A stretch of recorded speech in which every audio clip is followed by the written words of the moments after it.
Hello guys, तो एक बार फिर मैं अर्जुन आपका 9वीं क्लास में हार्दिक स्वागत करता हूं। तो आज फिर स्टार्ट करते हैं, कुछ इंपॉर्टेंट क्वेश्चन है जिनके बारे में पढ़ते हैं। तो पहला क्वेश्चन है कि प्रथम चार अभाज्य संख्याओं और प्रथम चार भाज्य संख्याओं के औसत का अनुपात बताइए। तो मैं बताइए प्रथम चार अभाज्य संख्या कौन सी होंगी? 2, 3, 5 और 7। सही है। अब इनका औसत निकालेंगे तो कुल पदों का योग बट्टे कुल पदों की संख्या कितनी है? 4। अनुपात और 4 ही लेनी है भाज्य संख्या, तो कौन सी होंगी? 4, 6, उसके बाद 8 और ये 9। सही है। इनका भी क्या निकालना है? औसत। तो औसत होता है कुल पदों का योग बट्टे कुल पदों की संख्या। तो प्रथम चार अभाज्य संख्या, तो भाज्य कौन सी होंगी? अभाज्य संख्या स्टार्टिंग होती है 2 से, तो 2, 3, 5, 7 अभाज्य संख्या होती है जो केवल अपने आप से कटे हैं। ठीक है। और भाज्य जो होती है वो अपने से कटे हैं, साथ में दूसरे से भी कटे हैं, तो वो कहलाती है भाज्य। तो प्रथम चार अभाज्य संख्या कौन सी होंगी? 2, 3, 5, 7। और प्रथम चार भाज्य होंगी 4, 6, 8 और 9। इनका योगफल कर लो। 3 और 2 5, 5 और 5 10 और 7 17। 4 से 4 तो कट ही जाएंगे, ऊपर हो गया 17। इनको जोड़ लो। 6 और 4 10, 10 और 8 18, 18 और 9 27। यही इसका आंसर है। ठीक है ना, नोट करें।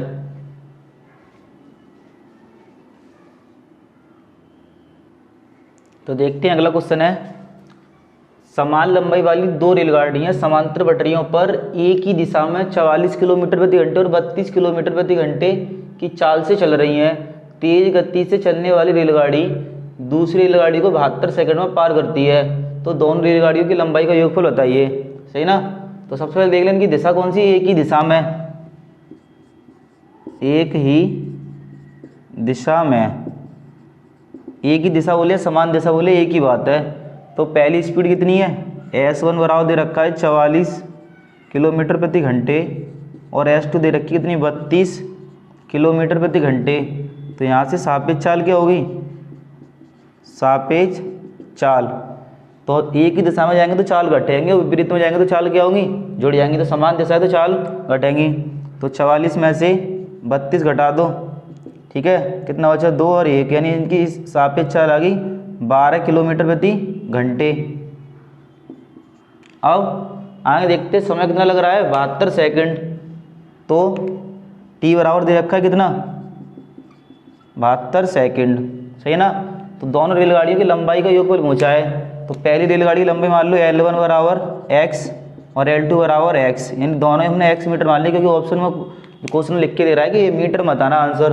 तो ये भी x मीटर, ये वाली भी x मीटर। सही है। हम कह भी नहीं सकते कि समान है कि x और एक y मान लो। यहाँ भी ये नहीं लिखा कि दोनों रेलगाड़ी की लंबाई समान है। तो पहली x मान लो, दूसरी y मान लो, बस। ठीक है ना। हमें दोनों का योगफल बताना है। अब सॉरी, वहाँ लिखा है कि समान लंबाई है, तो दोनों ही क्या मान लो? x मान लो। ठीक है। ऊपर लिखा है कि समान लंबाई वाली दोनों रेलगाड़ियाँ हैं। तो यहाँ से टोटल डिस्टेंस जो होगी वो x और x कितनी हो जाएगी? 2x metre. ठीक है। समान लंबाई वाली दो रेलगाड़ियाँ हैं, तो रेलगाड़ी की लंबाई समान है, तो हमने L1 बराबर x मान लिया और L2 बराबर कितना मान लिया? x। तो टोटल जो डिस्टेंस होगी तो इनका योगफल होगी। ध्यान रखना, जबकि रेलगाड़ी किसी व्यक्ति को पार करे या सिग्नल को पार करे या पेड़ को पार करे तो उसकी लंबाई से हमें कोई मतलब नहीं है। जब वही रेलगाड़ी किसी दूसरी रेलगाड़ी को पार करे, प्लेटफॉर्म को पार करे, सुरंग को पार करे, तो उसकी लंबाई तो ऐड होगी जो पार कर रही है, साथ में जिसको उसने पार किया उसकी भी ऐड होगी, यानी उसकी और खुद की और दूसरी जो पार कर रही है, यानी दोनों की लंबाई का क्या होगा? योगफल होगा। वही इनकी दूरी कहलाएगी। अब तो यहाँ लिखा है कि एक ही दिशा में जा रही है, तो हमने यहाँ पे लिख लिया समान दिशा है। अब पहली स्पीड कितनी है? 44 किलोमीटर प्रति घंटे और दूसरी 32 किलोमीटर प्रति घंटे। सापेक्ष चाल क्या होगी? 44 माइनस 32 12। टाइम दे रहा है 72 सेकंड। अब यहाँ से टोटल डिस्टेंस आ गई 2x। अब हमसे पूछा है दूरी, यानी कि लंबाई का मतलब दूरी। दूरी रहा हो चाल गुणा समय। अब चाल कितनी है? 12। ये तो किलोमीटर प्रति घंटे में, लेकिन हमें जाना है छोटे में, मीटर में। तो 5/18 इंटू टाइम है 72 सेकेंड। सही है, काट दो। 18 चौक 72, 12 पंजे 60 गुणा 4 240 मीटर, यानी कि यही इनका योगफल है। डी निकालना था ना हमें टोटल डिस्टेंस, तो कितनी आ गई? 240 मीटर। तो यही इसका आंसर है, 240 मीटर होगा दोनों का योगफल। अगर बोलते प्रत्येक की बताइए तो 2 का लगा देते भाग, तो कितनी आई थी? 120। लेकिन यहाँ टोटल पूछा है, तो यही आंसर होगा 220। ठीक है ना।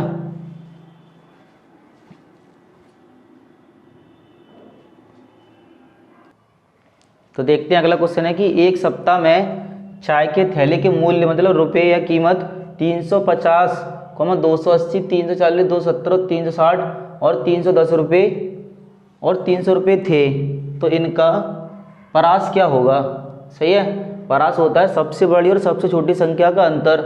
तो पहले सबसे लेने आरोही क्रम में लगा लें, ठीक है। तो इसमें सबसे छोटा क्या दिखाई दे रहा है? 270, लिख लो 270। उसके बाद इनसे बड़े क्या दिखाई दे रहे हैं? 280, इनको भी लिख लो 280।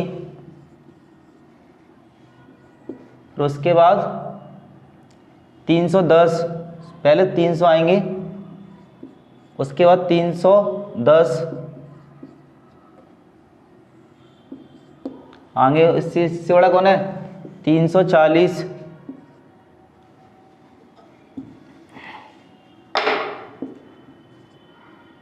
यहाँ होगा 300, यहाँ 310, 340, ठीक है। उसके बाद 350 और लास्ट में क्या आएगा? 360, सही है। अब सब कुछ तो आ चुके हैं, अब इनका परास बताना। परास होता है सबसे बड़ी और सबसे छोटी संख्या का अंतर, परास या रेंज। तो सबसे बड़ी और सबसे छोटी संख्या का अंतर कितना है? 360 और 270 का अंतर ले लो, आंसर आ जाएगा 90। ये इसका आंसर है, ठीक है ना।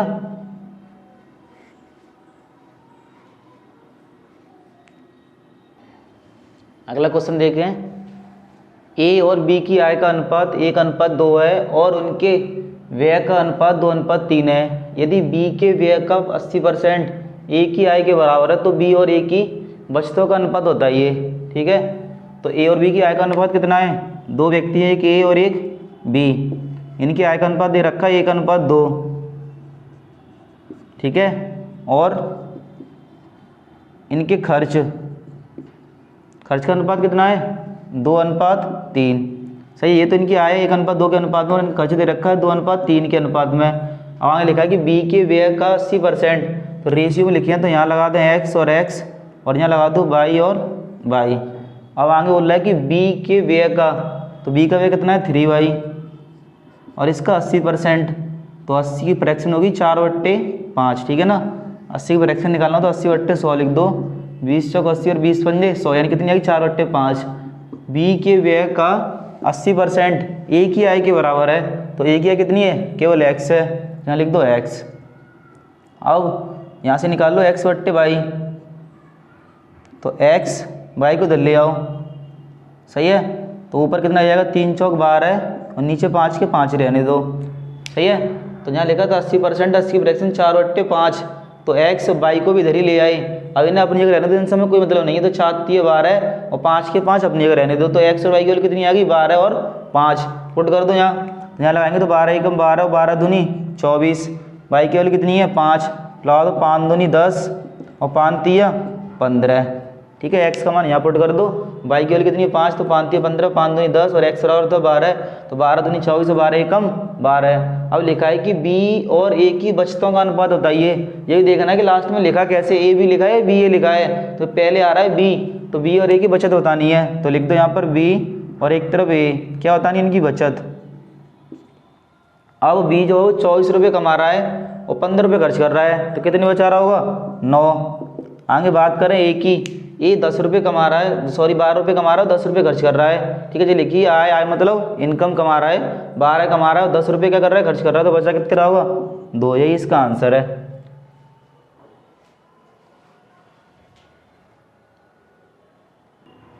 तो अगला क्वेश्चन देखें कि 20 लोग प्रतिदिन 8 घंटे काम करके किसी काम को 15 दिनों में पूरा कर सकते हैं। प्रतिदिन 10 घंटे काम करते हुए उसी काम को 4 दिन में पूरा करने के लिए कितने लोगों की आवश्यकता होगी, ठीक है। तो लगाता हूँ MDH/W और R, इधर MDH/W और R, ठीक है। 1 1 1 और 1 और इधर 2 2 2 2 2।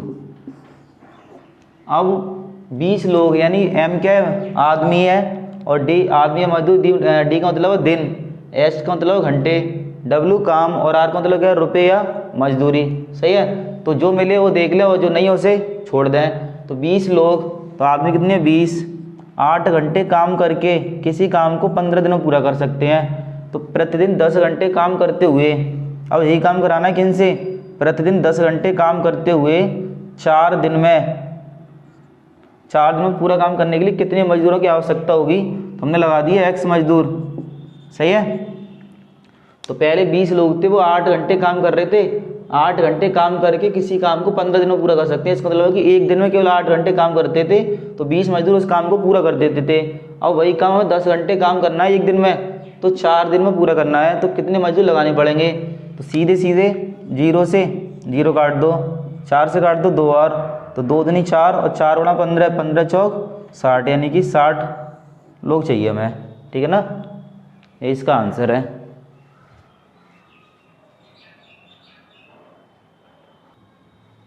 तो देखिए अगला क्वेश्चन, एक समलंब चतुर्भुज जिनकी समांतर भुजाओं की लंबाई 25 सेंटीमीटर 19 सेंटीमीटर है का क्षेत्रफल 330 सेंटीमीटर उसके रहे, तो भुजाओं के बीच की दूरी बताइए, वो भी किसमें, सेंटीमीटर में बतानी है। ठीक है ना, तो इसका जो फॉर्मूला होता है क्षेत्रफल का, क्षेत्रफल बराबर 1/2 समांतर भुजाओं का योगफल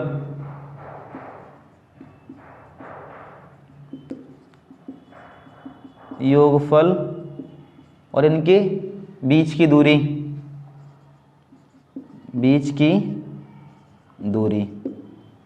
सही है। समांतर भुजाओं का योगफल और उनके बीच की दूरी, तो क्षेत्रफल हमें दे रखा है कितना है, 330 और 1/2 समांतर भुजा कौन सी है, 25 और 19 सॉरी, और इनकी बीच की दूरी मान लो h ही हमें निकालनी है। सही है, तो 330 बराबर 1/2, इनको ऐड कर लो, 9 5 14 की 4 हासिल लगी, 1 2 और 1 3 और 1 4 इंटू h, काट लो इसे, 11 चौक 44, 11 3 33, 0 0 काट दो, 2 से कट गया ये 2 बार और 2 से 30 काट दो 15 बार, तो h कितनी आ जाएगी इनके बीच की दूरी, 15 सेंटीमीटर, यही आंसर है। ठीक है ना।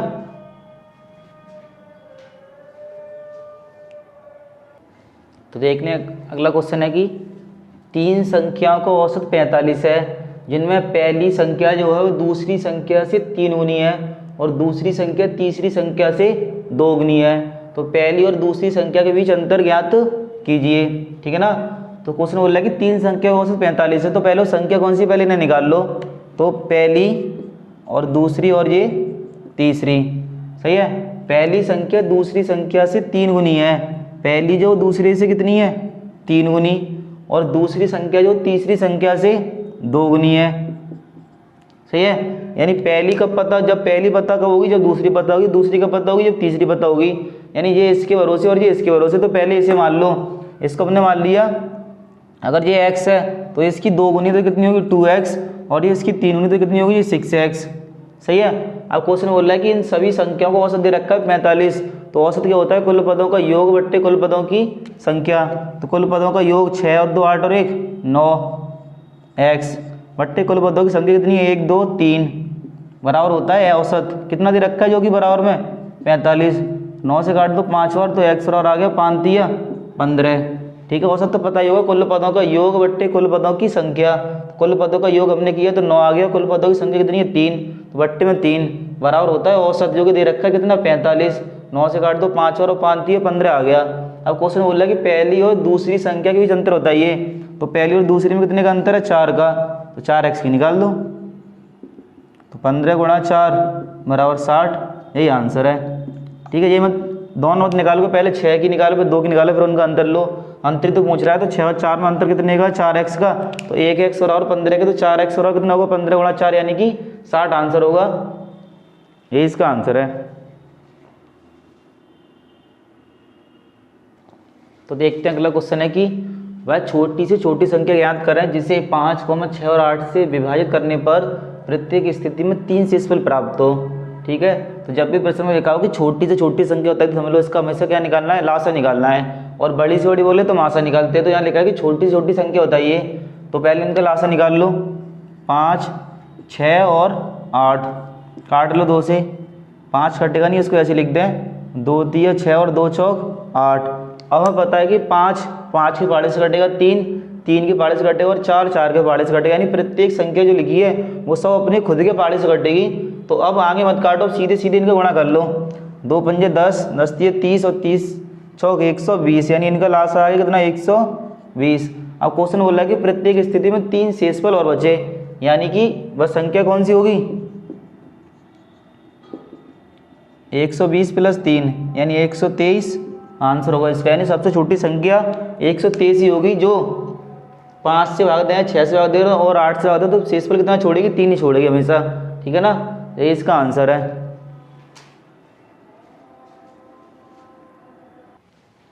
तो अगला क्वेश्चन देखें कि किसी दुकानदार को 25% लाभ होता है यदि वह 2500 रुपये अंकित मूल्य पर 10% की छूट के साथ कोई वस्तु बेचता है, तो उसका लाभ प्रतिशत याद करें, ठीक है। तो एक दुकानदार 25% का लाभ कमाता है कब, यदि वो 2500 रुपये अंकित मूल्य पर 10% की छूट के साथ कोई वस्तु बेचता है। तो MRP दे रखा है कितना, वो 2500 रुपये, और इस पर 10% की छूट पर इसे बेचता है। इसका मतलब ये 100% की वैल्यू है 2500, 10 की छूट है यानी 90% की निकाल दो।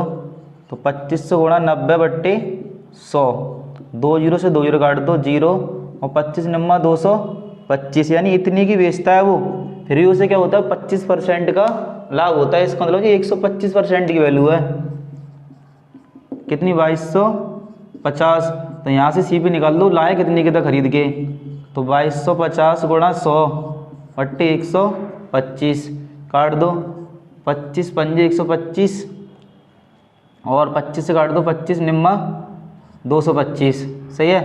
5 से काट लो 20 और 9 0 और 0 9 दूनी 1800 रुपये की तो खरीद के लाया था, सही है। यानी एक दुकानदार को 25% का लाभ होता है कब, जब वह कोई वस्तु 10% की छूट पर बेचता है, यानी कि हमें 90% की वाली यहाँ से निकाली है, यानी कि उसने कोई वस्तु बेची 2250 की, फिर भी उसे 25% का लाभ हो रहा है, तो 125% की वाली दे रखी है जी। और पता ही क्रय मूल्य हमेशा 100% होता है, इसका मतलब 1800 रुपये की लाया था, अब उसका लाभ बताना है, ठीक है। तो 1800 रुपये की लाया था और बेच रहा है 2250 की, तो उसका लाभ कितना होगा, घटा दो, यानी 2250 में से 1800 घटा दो, तो 450 रुपये का उसे क्या होगा लाभ, ये इसका आंसर है, ठीक है। या तो इससे कर लें वरना रेशियो मेथड से करा देंगे, पहले इसे देख लें फिर रेशियो मेथड से भी करा देते हैं।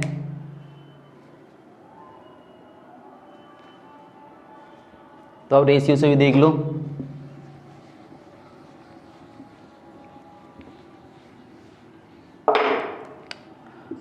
MRP और SP और CP, तो 25% का लाभ बोल रहा है, तो 25 की फ्रैक्शन 1/4, तो लाभ आनी हमेशा निकालते हैं CP पर। तो 4 रुपये CP किसी वस्तु पर डलाता और 1 का लाभ हो रहा है, इसको मतलब कितनी बेच रहा होगा 5 की, आगे लिखा है 10% की छूट, तो 10 की फ्रैक्शन 1/10, तो छूट सदैव अंकित मूल्य पर दी जाती है, तो ये होगा MRP, यानी 10 रुपये किसी वस्तु पर डलाता, सही है, और उसने उसे कितने बेच दिया 9 रुपये की। अब इनके SP बराबर करने हैं, या 5 की बेच रहा है या 9 की बेच रहा है, जबकि क्वेश्चन तो एक ही है और विक्रय मूल्य अलग अलग है, तो इनके पहले SP बराबर कर लो, यानी यहाँ बढ़ा दो 5 और यहाँ बढ़ा दो 9, तो 5 दाई 50, 9 पंजे 45 और 9 चौक 36। अब करा देते हैं तुलना।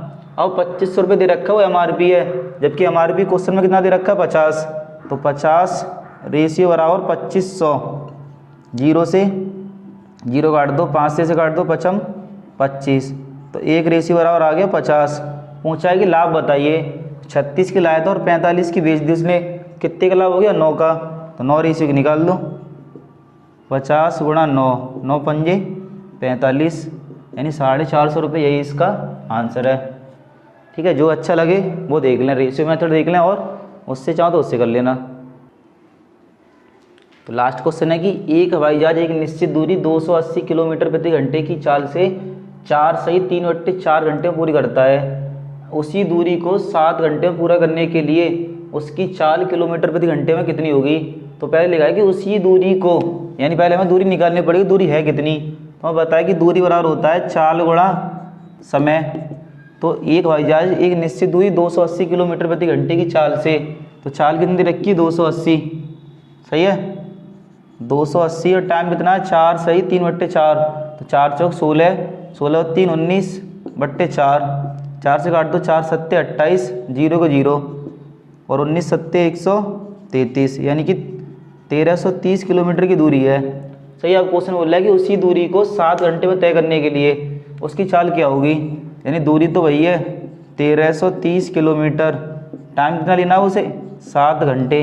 चाल बतानी है तो चाल बनाओ दूरी बट्टे समय, दूरी कितनी है 1330 बट्टे 7, हाल लगा दो, 7 एकम 7 कितना बचा 6, 7 निम 63 और 0 को 0, यानी 190 किलोमीटर प्रति घंटे की स्पीड से उसे उसकी चाल होनी चाहिए, तब वो तय कर पाएगा उसी दूरी को। सही है, तो यही इसका आंसर है। तो इससे आगे बढ़ते हैं अगली वीडियो में। आज के लिए इतना ही।